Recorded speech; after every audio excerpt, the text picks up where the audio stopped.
Bismillahirrahmanirrahim. Assalamualaikum warahmatullahi wabarakatuh. Alhamdulillah wassalatu wassalamu ala Rasulillah wala haula wala quwwata illa billah ma ba'd.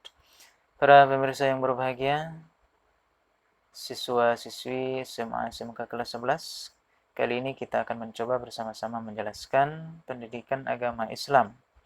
Karena sebagian kita masih melaksanakan pembelajaran online, belajar dari rumah, maka video kali ini merupakan strategi kita sebagai guru pendidikan agama Islam dalam memenuhi pembelajaran online kita. Berikut ini kita akan jelaskan bersama-sama materi kita, yaitu bab 1, beriman kepada kitab-kitab Allah. Mari kita lanjutkan. Yang pertama adalah peta konsep. Peta konsep ini adalah rincian keseluruhan atau ringkasan keseluruhan dari materi kita, yaitu kitab-kitab Allah Subhanahu wa taala. Ada Taurat, Injil, Zabur, dan Al-Quran. Taurat, Zabur, dan Injil itu diketahui sejarahnya dan diyakini keberadaannya. Sedangkan Al-Quran diketahui sejarahnya dan diyakini keberadaannya, dibaca, dipahami, dan dipedomani isinya, dilaksanakan apa yang diperintahkan oleh Al-Quran, oleh Allah melalui Al-Quran tersebut.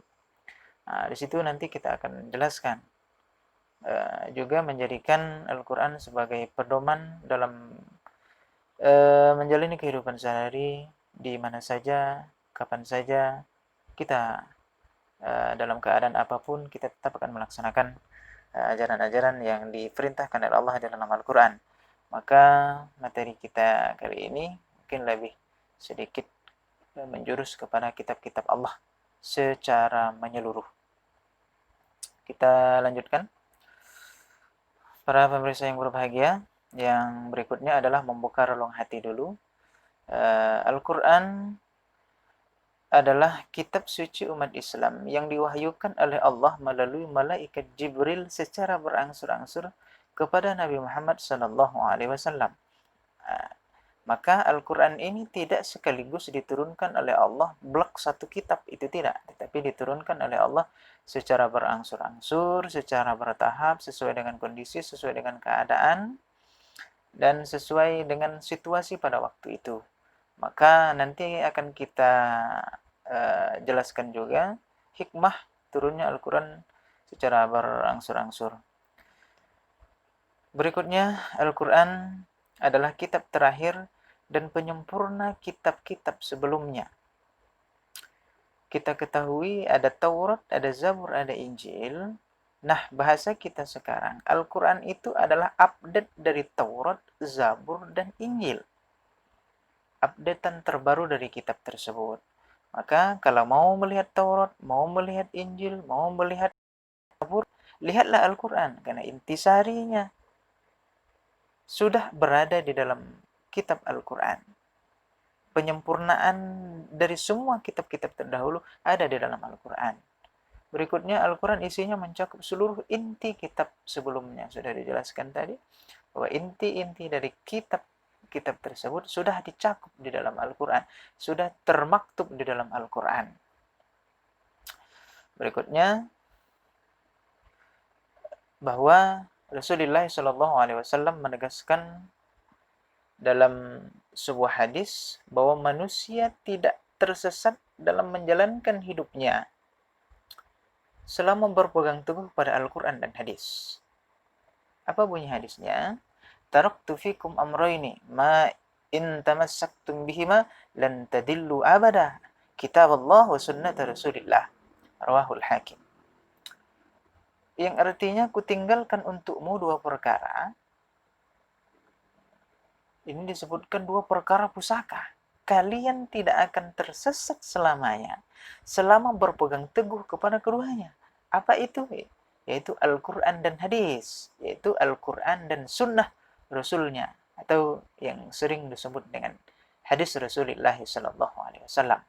Maka kalau kita tidak mau tersesat, kalau kita tidak mau terjerumus kepada hal-hal yang tidak baik, maka pedoman kita dua, yaitu Al-Quran dan hadis. Para pemirsa yang berbahagia, terutama untuk siswa-siswi SMK SMA kelas 11 dan masyarakat umum pada umumnya. Mari kita lanjutkan pengertian iman kepada kitab-kitab Allah. Kita lihat pengertian iman menurut bahasa atau menurut etimologi. Kitab itu adalah, kita mulai dari kitab dan iman ya. Kitab itu artinya buku atau surah kiriman. Sedangkan iman artinya percaya. Nah, maka dari bahasa itu bisa kita gabungkan secara terminologi atau secara istilah. Bahwa pengertian iman kepada kitab-kitab Allah adalah meyakini bahwa Allah Subhanahu wa taala telah menurunkan kitab-kitabnya kepada para rasul-rasulnya agar kitab-kitabnya itu dijadikan sebagai pedoman hidup umat manusia agar mereka memperoleh kebahagiaan dunia dan akhirat. Itu pengertian iman kepada Allah. Artinya kita mempercayai bahwa kitab-kitab itu memang diturunkan oleh Allah dan gunanya adalah agar manusia pada zamannya, terutama pada zamannya kitab Taurat, Zabur, dan Injil tidak tersesat. Pada zamannya tidak jauh daripada beribadah selain kepada Allah Subhanahu wa taala. Nah, bagaimana cara mengimani kitab Taurat, Zabur, dan Injil selain daripada Al-Quran? Kitab sebelum Al-Quran, artinya Taurat, Zabur, dan Injil, itu secara ijmali atau secara global. Apa itu maksudnya? Kita beriman kepada kitab tersebut hanya keberadaannya saja. Keberadaannya memang benar-benar ada dan itu memang Allah menurunkan kitab-kitab tersebut. Dan memang itu adalah firman Allah juga. Nah, tetapi kita tidak wajib untuk mengikutinya. Sedangkan kitab Al-Quran adalah secara tafsili mengimaninya, yaitu secara rinci. Kita imani keberadaannya. Kita imani bahwa kitab itu adalah kitab benar-benar wahyu Allah, benar-benar firman Allah, benar-benar Allah yang berbicara di dalam kitab tersebut. Dan kita menghayati, mengamalkan, dan mengikuti perintah-perintah Allah yang disebutkan di dalam Al-Quran. Kita ikuti, kita laksanakan apa yang diperintahkan oleh Allah di dalam Al-Quran tersebut. Itu maknanya secara tafsili. Para pemirsa yang berbahagia, kita lanjutkan pengertian kitab dan suhuf. Nah, itu ada kitab dan suhuf. Kitab tadi terutama itu Taurat, Zabur, dan Injil. Nah, sedangkan ada juga suhuf. Suhuf itu firman Allah juga. Kata-kata Allah juga. Tetapi agak sedikit berbeda dengan kitab. Coba lihat. Kita lihat dulu pengertiannya. Kitab yaitu kumpulan wahyu Allah yang disampaikan kepada para rasul untuk diajarkan kepada manusia sebagai petunjuk dan pedoman hidup. Artinya kitab itu sudah terbukukan. Lembaran-lembaran yang sudah menjadi buku, sudah disatukan menjadi buku. Sedangkan suhuf adalah wahyu Allah yang disampaikan kepada rasul tetapi masih berupa lembaran-lembaran yang terpisah. Jadi tidak dibukukan. Nah, itu bedanya suhuf dengan kitab. Nanti kita lihat juga persamaan dan perbedaan. Persamaannya tadi adalah kitab dan suhuf sama-sama wahyu dari Allah. Sama-sama. Kitab dan suhuf itu sama-sama wahyu Allah Subhanahu wa taala. Sedangkan perbedaannya adalah isi kitab lebih lengkap daripada isi suhuf. Karena memang suhuf itu hanya lembaran-lembaran. Walaupun kitab itu lembaran-lembaran juga, tetapi lembaran-lembaran itu dikumpulkan dan menjadi satu. Berikutnya, yang kedua, kitab dibukukan sedangkan suhuf tidak dibukukan. Itu yang membedakannya. Kalau kitab dibukukan menjadi satu, sedangkan suhuf tidak. Ya, dia masih berupa lembaran-lembaran tidak menjadi satu. Itu perbedaannya. Nah, kitab-kitab Allah Subhanahu wa taala sebagaimana kita ketahui, kita sudah belajar dari sekolah dasar, bahkan dari TK sudah disebutkan bahwa Taurat diturunkan kepada Nabi Musa alaihissalam. Zabur diturunkan kepada Nabi Daud alaihissalam. Injil kepada Nabi Isa alaihissalam. Al-Quran kepada Nabi Muhammad sallallahu alaihi wasallam. Dan sahifah-sahifah atau lembaran-lembaran firman Allah kepada Nabi Ibrahim dan nabi-nabi yang lainnya. Taurat kepada Nabi Musa, Zabur kepada Nabi Daud, Injil kepada Nabi Isa, dan Al-Quran tentu kepada Nabi kita, Nabi Muhammad sallallahu alaihi wasallam. Sedangkan sahifah-sahifah atau suhuf-suhuf tadi itu banyak diturunkan kepada nabi-nabi, di antaranya Nabi Ibrahim, dan nanti kita lihat nabi-nabi apa yang mendapatkan suhuf-suhuf tersebut. Nah, hukum beriman kepada kitab-kitab Allah adalah fardu ain. Artinya fardu diri kita sendiri, tidak ngajak orang lain. Jadi orang yang mengaku beragama Islam tetapi tidak beriman kepada kitab Allah, maka dianggap keluar dari agama Islam. Dia tidak beriman kepada kitab-kitab Allah. Terutama cara beriman tadi kita ulangi. Kalau kitab-kitab selain Al-Quran, Taurat, Zabur, dan Injil, itu kita imani keberadaannya saja. Bahwa itu memang adalah kitab yang diturunkan oleh Allah kepada para nabi-nabi terdahulu dan hanya untuk umatnya saja dan tidak untuk diamalkan. Sedangkan mengimani Al-Quran adalah memang mengimani keberadaannya, mengimani, menghayati, mengamalkan apa yang ada di dalam Al-Quran, apa yang diperintahkan oleh Allah Subhanahu wa taala melalui Al-Quran tersebut. Maka dari itu, orang yang tidak beriman kepada Al-Quran, maka dianggap dia keluar daripada Islam. Nah, kita lihat sekarang. Tadi kitab, sekarang suhuf Allah Subhanahu wa taala. Yang pertama, Nabi Idris menerima sebanyak 30 suhuf. Nah, ini Nabi Idris juga dapat ya. Nabi Idris menerima sebanyak 30 suhuf, 30 lembaran-lembaran wahyu Allah. Yang kedua, Nabi Sis menerima sejumlah 50 suhuf. Nah, ini Nabi Sis kan agak asing bagi kita. Nah, Nabi Sis ini memang tidak masuk ke dalam 25 nabi yang wajib kita ketahui. Tapi di Nabi Sis ini masuk ke dalam 150.000 nabi. Ya. Tetapi Nabi Sis tidak wajib kita imani, tidak wajib diketahui. Yang wajib diketahui itu hanya 25. Nabi Sis mendapatkan 50 suhuf. Sedangkan Nabi Ibrahim mendapatkan 10 suhuf. Ya. Nabi Ibrahim, Nabi Musa selain mendapatkan Taurat ternyata juga mendapatkan suhuf, lembaran-lembaran selain daripada Taurat, yaitu 10 suhuf. Dalam surah Al-A'la disebutkan inna hadza lafis suhufil ula suhufi Ibrahim wa Musa. Sesungguhnya ini terdapat dalam kitab-kitab yang dahulu, yaitu kitab-kitab Ibrahim dan Musa. Ya, itu lembaran-lembaran Ibrahim dan Musa. Kita lanjutkan periodisasi kitab-kitab Allah Subhanahu wa taala. Yang pertama, kitab Taurat diturunkan pada abad ke-12 sebelum Masehi. Ya, jadi kitab Taurat itu sebelum Masehi udah diturunkan ya, pada abad ke-12.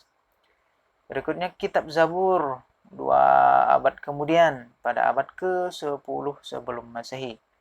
Sedangkan kitab Injil diturunkan pada abad ke-1 Masehi. Jauh ya. Jauh sekali ketimpangannya. Dari Taurat, Zabur ke Injil itu jauh sekali.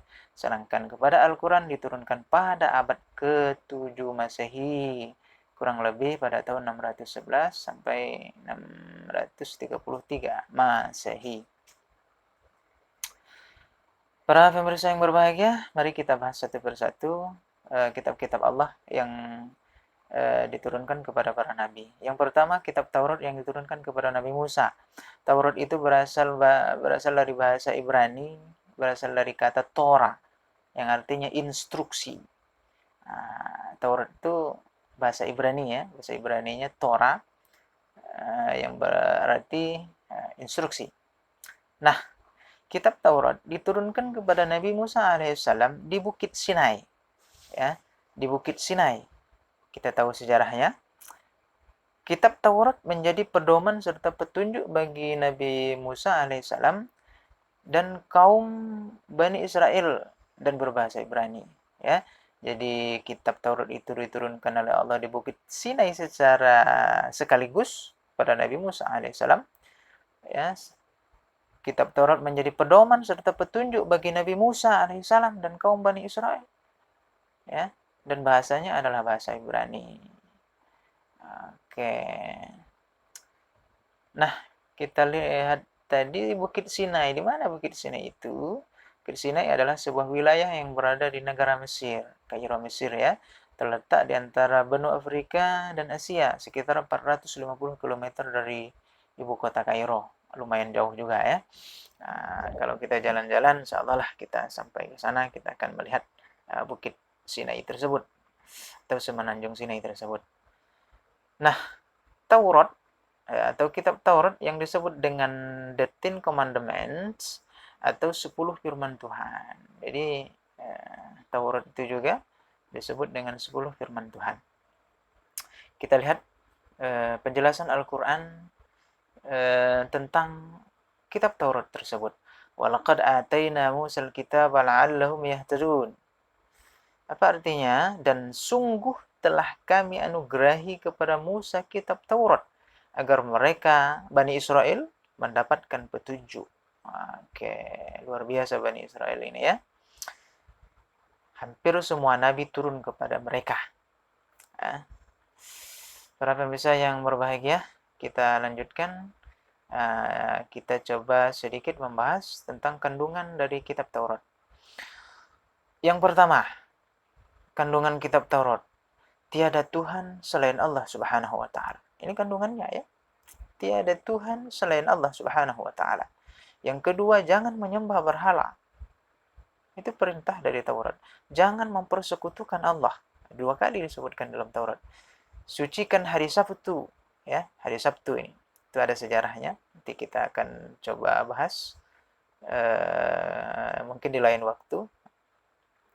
Yang kelima, hormati kedua orang tua.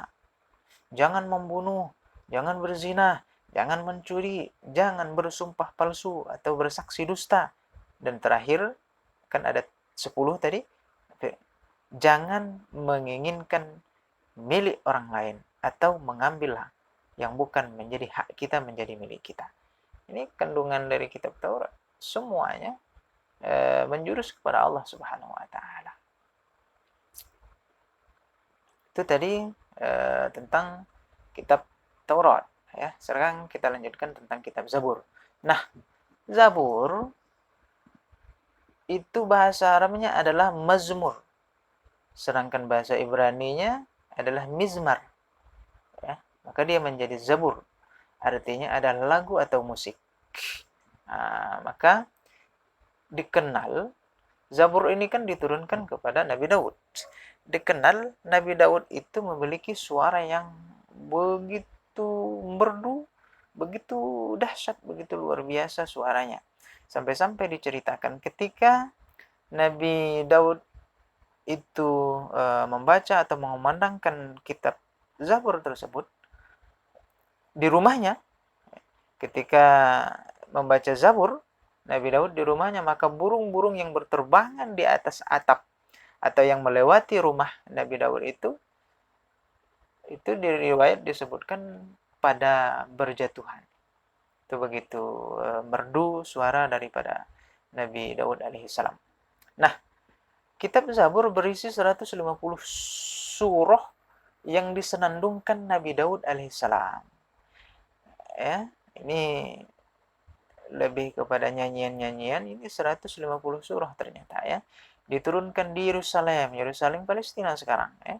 Berbahasa Qibtiyah, ya, berbahasa Qibtiyah. Jadi bukan bahasa Ibrani. Kitab Zabur berisi yang pertama nyanyian kebaktian ya. Nyanyian kebaktian untuk memuji Tuhan.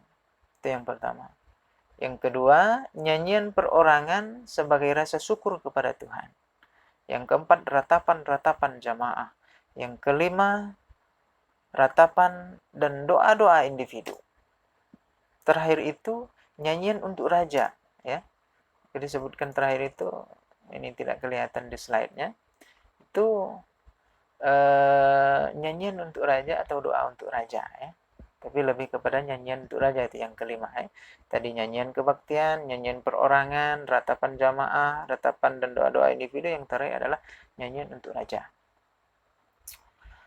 Habis Taurat, mari kita bahas Injil ya. Yang ketiga adalah Injil yang diturunkan kepada Nabi Isa alaihissalam. Secara bahasa, Injil artinya pengabaran yang baik ya. Jadi pengabaran yang baik atau sebagai kabar gembira datangnya juru selamat. Nah, itu turunnya atau datangnya Nabi Isa alaihissalam. Kitab Injil diturunkan kepada Nabi Isa alaihissalam di Yerusalem juga, di Palestina juga ya. Dengan bahasa Ibrani lagi ya. untuk mengajak Bani Israel. Ya, Bani Israel ini luar biasa ya. Nabi Musa juga ke Bani Israel. Nabi-nabi yang hebat-hebat ini kembalinya rata-rata diturunkan kepada Bani Israel. Sekarang Nabi Isa juga diturunkan untuk membenarkan akidah-akidah yang menyimpang bagi umat-umat Yahudi pada waktu itu, ya, umat-umat Nabi Musa pada waktu itu, ya, yang sudah menyimpang dari ajaran Taurat. Maka Nabi Isa diturunkan oleh Allah untuk mengembalikan khitah daripada agama yang mengesahkan Allah, yang tidak menyekutukan oleh Allah. Karena begitu jauh antara Taurat dan Injil ini, jedanya antara Taurat dan Injil ini begitu jauh, maka begitu jauh juga tersesat umat Bani Israel pada waktu itu. Nah, berkenaan dengan Nabi Isa, Allah Subhanahu wa taala dalam surah Maryam menjelaskan, a'udzubillahi minasyaitonirrajim, qala inni 'abdullah ataniyal kitab wa ja'alani nabiyya. Ya, dia Nabi Isa berkata, maksudnya dalam Al-Quran tersebut, sesungguhnya aku, kata Nabi Isa, sesungguhnya aku hamba Allah.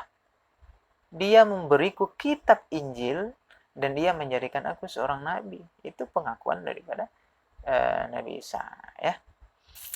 Oke, kita lanjutkan. Itu juga Allah Subhanahu wa taala menurunkan kitab Injil kepada Nabi Isa alaihissalam sebagai pedoman dan petunjuk bagi umatnya. Ini firman Allah juga.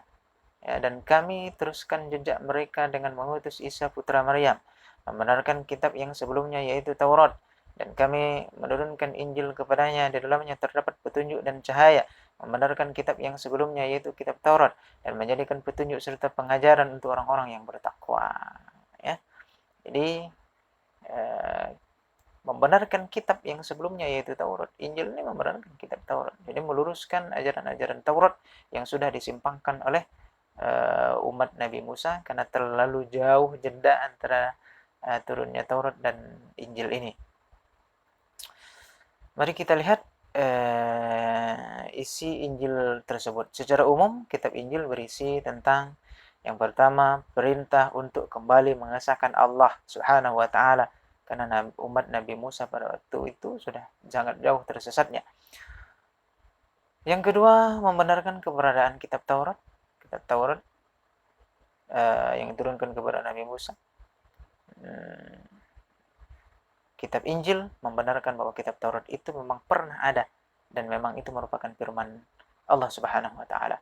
Menghapus beberapa hukum dan kitab Taurat yang tidak lagi sesuai dengan perkembangan zaman. Karena begitu jauh antara Nabi Musa, syariat Nabi Musa tentu berbeda dengan syariat Nabi Isa. Perbedaannya sangat luar biasa, ya. Itu berabad-abad. Maka harus diupdate juga. Updatean Taurat itu ada di dalam kitab Injil.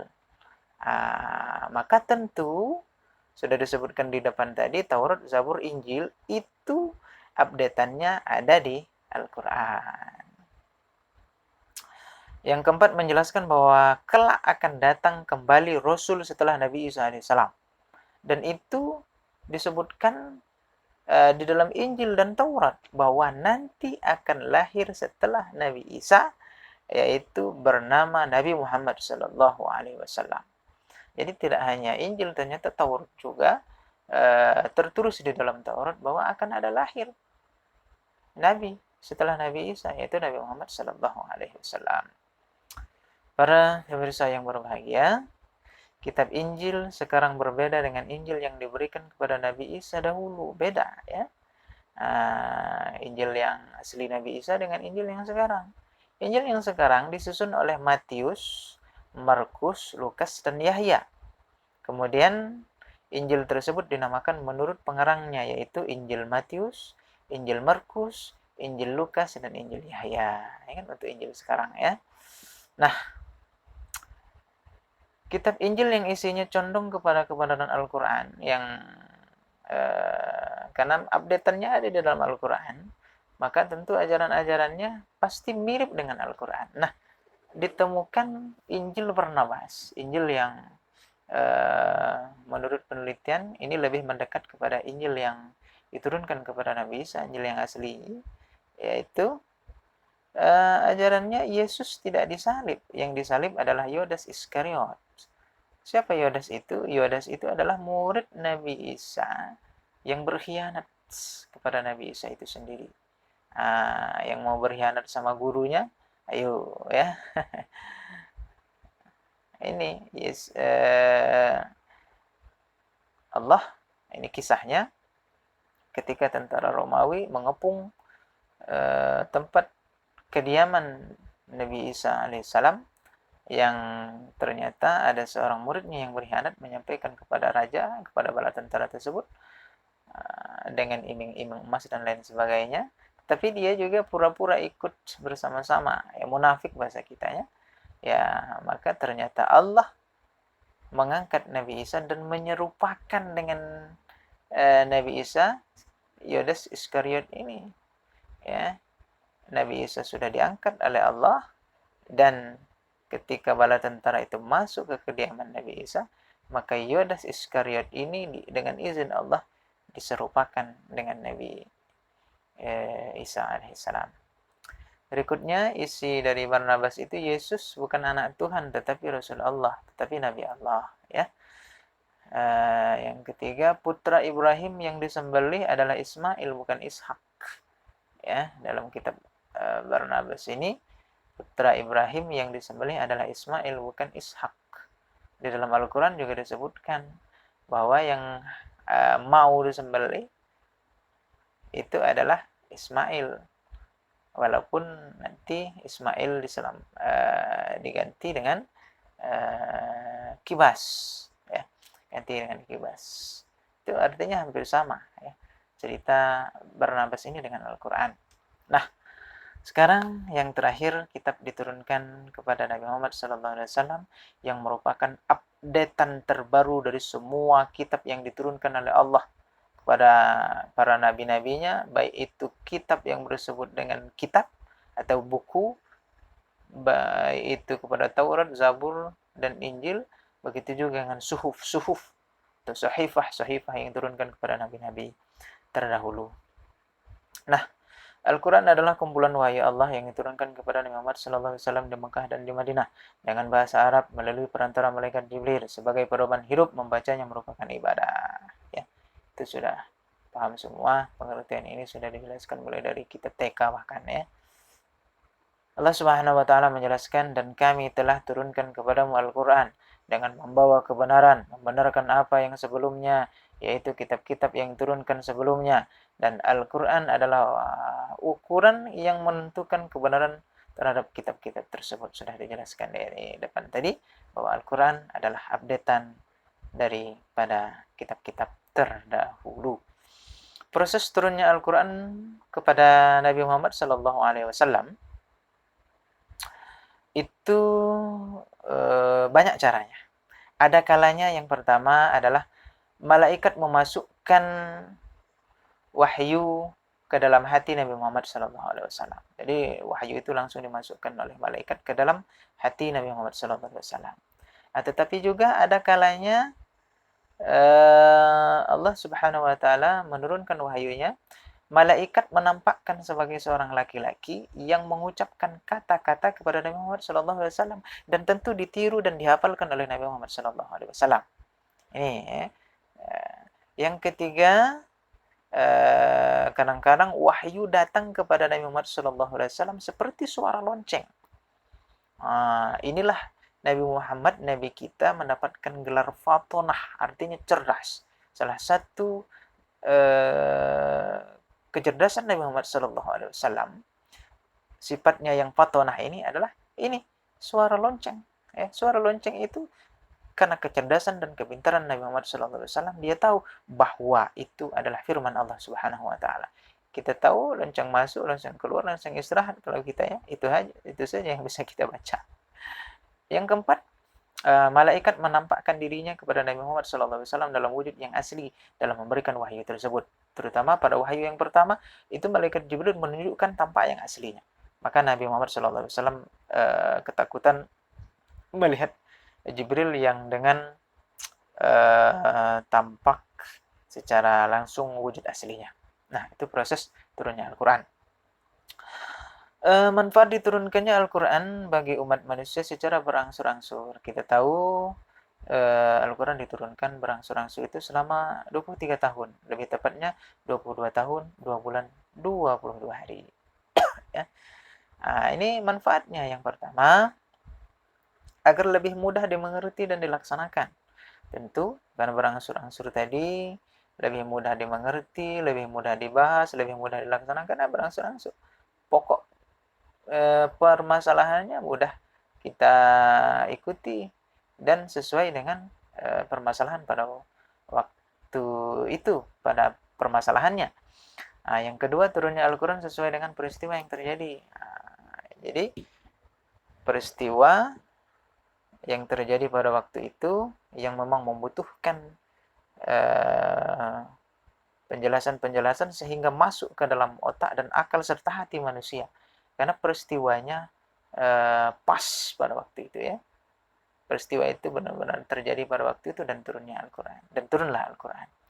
Memudahkan untuk diingat dan dihafal tentu ya, karena berangsur-angsur tadi ya, tidak sekaligus, jadi mudah untuk diingat dan dihafal. Di antaranya ayat Al-Quran ada yang merupakan jawaban dari pertanyaan-pertanyaan. Ketika Rasulullah banyak riwayat menyebutkan banyak pertanyaan-pertanyaan dari umat Nabi Muhammad SAW pada waktu itu, dan Allah memberikan jawabannya melalui firman-firman Allah yang ada di dalam Al-Quran tersebut. Jadi memang mengena ya, diturunkan berangsur-angsur itu jadi memang tepat pas kena. Nah, itu ya.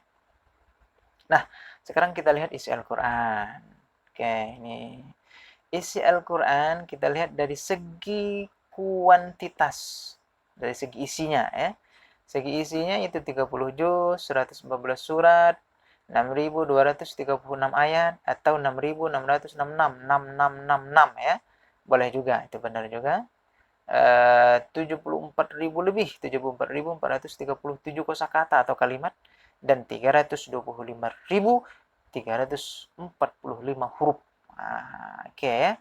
Itu secara kuantitas. Nah, sekarang kita lihat dari segi kualitas. Segi kualitasnya itu ada akidah, ada akhlak, ada syariah, ada muamalah, ada ibadah. Ya, tentu ada akidah. Nanti kita coba akan bahas ya.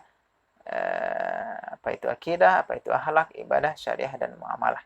Tapi secara ringkasnya kita jelaskan dulu. Akidah itu ya bagaimana cara beriman kita kepada Allah Subhanahu wa taala, beriman kepada Rasul, malaikat, dan seterusnya. Sedangkan akhlak, bagaimana kita berakhlak kepada Allah, berakhlak kepada Rasul, berakhlak kepada orang tua, berakhlak kepada manusia, berbudi pekerti, berbuat baik kepada makhluk-makhluk Allah. Sedangkan itu ada syariah, ada aturan-aturan main yang diberikan oleh Allah melalui kitab, yaitu kitab Al-Quran. Maka di syariah itu ada penjelasan tentang muamalah, ada penjelasan tentang ibadah.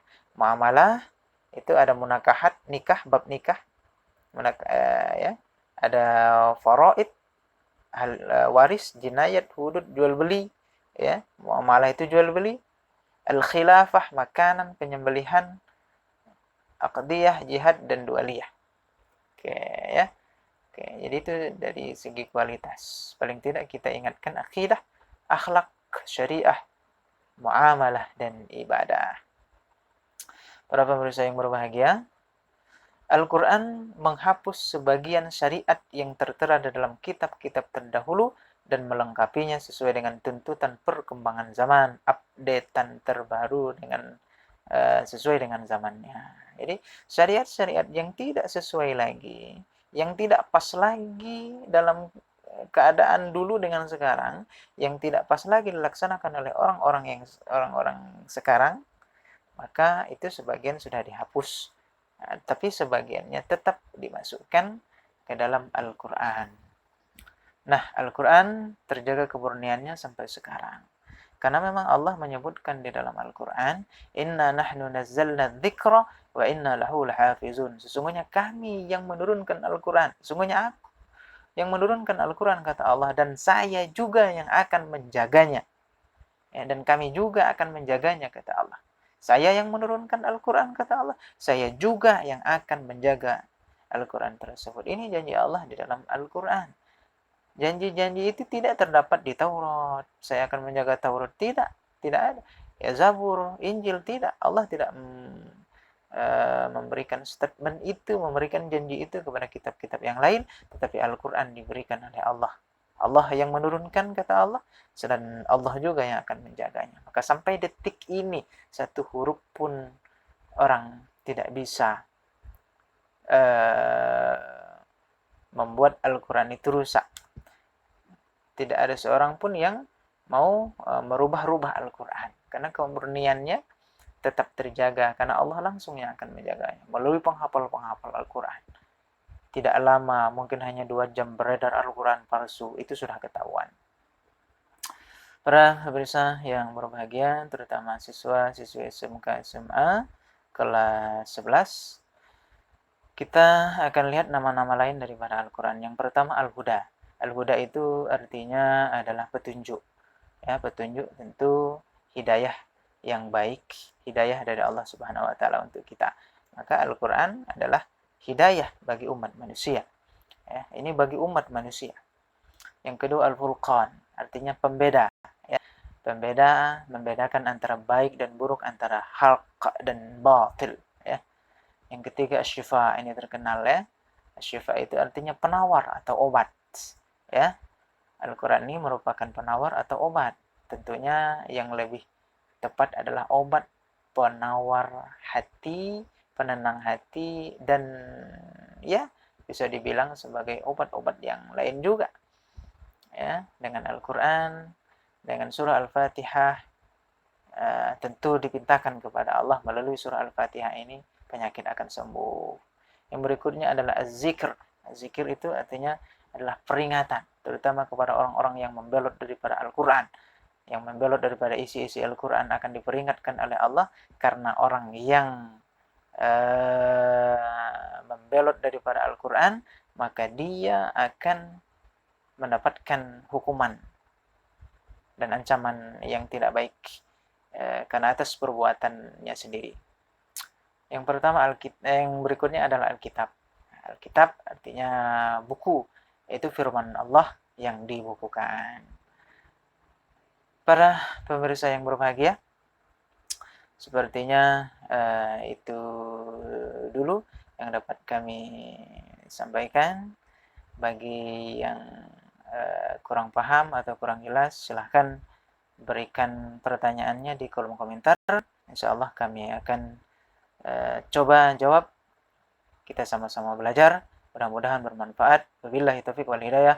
Assalamualaikum warahmatullahi wabarakatuh.